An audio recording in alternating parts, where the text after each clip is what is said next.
Welcome to the Crazy Alchemist podcast, where alchemy, occultism, and strange history come alive. Verbena officinalis grows about knee-high in dry ditches and along roadsides. Its flowers are pale lilac, smaller than a fingernail. It has no dramatic scent, no psychoactive kick, no human-shaped root to fuel legends. It looks like what it is, a common weed. And the Romans called it the most sacred plant in their civilization.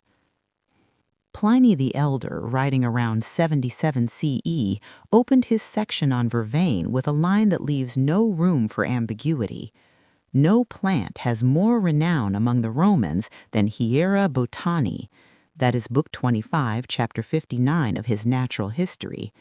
He described how priests bound vervain into brooms and swept Jupiter's altar with it as part of lustratio, the Roman purification rite. The king of the gods had his table cleaned with a roadside weed. But the altar was only half the story. Rome also used vervain as a diplomatic instrument. The Fetiales were a college of priests who handled the ritual side of diplomacy, declaring wars and concluding treaties. When the Roman state sent a formal mission, 2 Fetiales went. The first was the active diplomat. The second was called the Verbenarius. His job was to carry vervain. The sprigs were not picked from any garden. The Verbenarius gathered them from the arcs on the Capitoline Hill, pulled with their roots and the earth still clinging to them. He carried in his hands a piece of Rome's holiest ground. This made the envoys untouchable. Harming a Verbenarius was sacrilege. The vervain was not a symbol of peace. It was, in the Roman understanding, the mechanism that made peace possible. The Greek physician Dioscorides, who served in the Roman army around 50 to 70 CE, recorded something that deepens the picture. He listed vervain's other names across the ancient world, among them Persephone, meaning of Persephone, goddess of the underworld, Demetrius, meaning of Demeter, goddess of the harvest, and Iovis Column, pillar of Jupiter, king of the sky. A single plant was named for the dead, for the living fields, and for the ruler of the gods. In the ancient world, that kind of triple association did not happen by accident. It marked a plant that operated at a boundary where the dead, the living, and the divine overlapped. Pliny also recorded an elaborate harvesting ritual that has been misquoted for centuries. The plant had to be gathered at the rising of the dog star, Sirius, in late July. Neither sun nor moon could shine on the gatherer. A circle had to be drawn in iron around the plant. It had to be dug up with the left hand. Honey had to be offered to the earth in atonement. The Magi especially make the maddest statements about the plant, Pliny wrote. The Magi, not the Druids. Nearly every modern herbal, from Mrs. Greaves' A Modern Herbal onward, claims the Druids gathered vervain at the rising of Sirius. Pliny never said that. He attributed the ritual to the Magi, the Persian priestly class. Later writers blurred the two, and the Druids absorbed the Magi's ceremony entirely. When Christianity arrived, a plant that sacred did not disappear. It got renamed.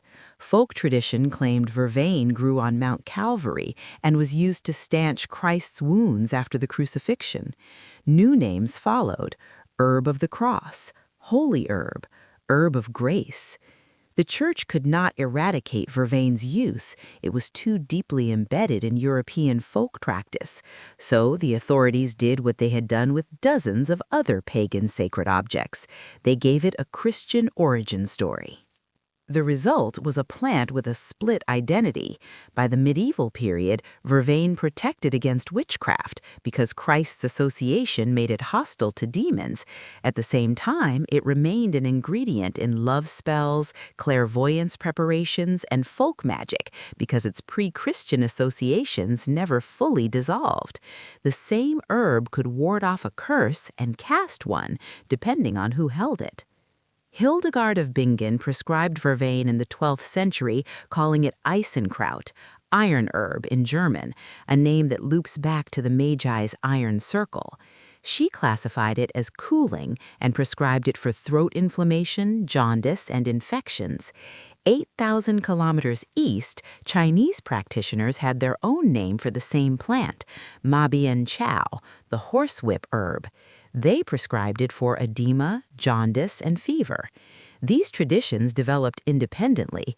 There is no evidence that Roman pharmacology reached China in a form specific enough to transmit Vervain prescriptions.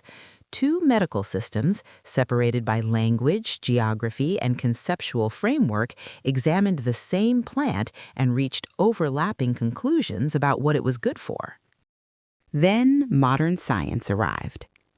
In 2009, researchers isolated two compounds from Vervain, hastosidite and verbenalin, and tested their effects on sleep. Hastosidite increased non-rapid eye movement sleep by 81%. A 2016 study tested Vervain extract across multiple models: seizures, anxiety, sleep. At the right dose, it delayed chemically induced seizures and eliminated mortality entirely. Time spent in the open arms of an elevated plus maze, a standard measure of reduced anxiety, jumped from 23 seconds to 113. The proposed mechanism? Activation of GABA-A receptors, the same target as Valium and Xanax. The calming herb that every culture called sacred is, in fact, calming. But here is the question the pharmacology cannot answer. If being a calming herb were enough to earn sacred status, then chamomile should have been swept across Jupiter's altar, valerian should have been carried by Roman diplomats, lavender should have been named for Persephone. None of them were. Vervain was. The ritual specificity resists pharmacological reduction. Compounds do not change with the calendar. GABA-A agonists do not require iron circles. Anxiolytic effects do not depend on what you say to the soil. The honest answer is, we do not know why this plant. We know it works, we know the chemistry, we know the receptors. We know that every culture that encountered it said similar things.